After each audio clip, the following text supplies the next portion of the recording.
How would you recommend that therapists cope with stressful and uncertain times that we find ourselves in right now?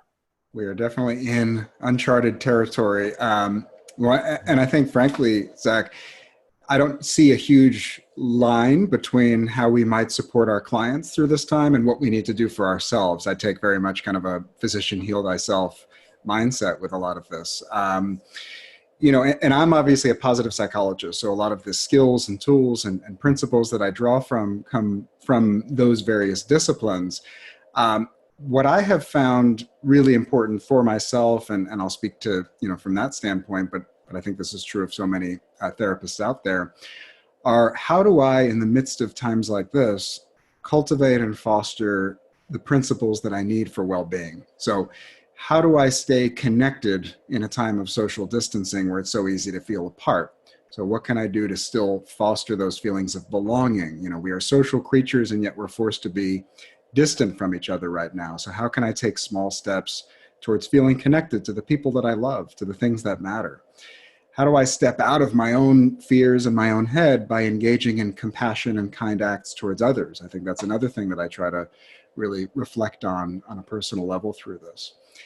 How do I also remember to be, not so hard on myself? Because people are having all kinds of reactions to this, clinicians, no exception to this.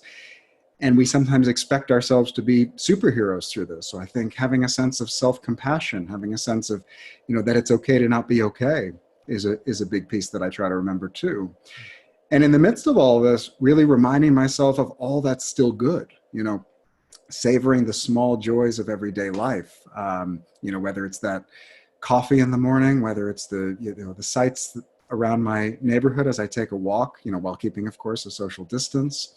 How do I hold on to the good stuff, reminding myself that, there's always good stuff, even in the darkest of days. So kind of shifting that negativity bias and doing that. And then I take also kind of very, very much a bottom-up approach, because it's so easy in a time like this. You're stuck inside, you're isolated, you're alone, for that to reflect on things like our sleep habits, our, the foods that we eat, the movement or lack thereof. So kind of making sure to keep a solid foundation when it comes to that. And I think last but not least, just for things that come to my mind, thinking about what's actually in my control during this has been a really important thing for me to reflect on as well. This has been a crash course for all of us of how little control we have and the importance of accepting that on the one hand, but at the same time thinking, what are the small steps that I can take in my corner of the world, with the people that I'm involved with the causes that I'm engaged with, and what is in my power to make a positive difference, even a seemingly small one, is really important, I think, during a time like this as well.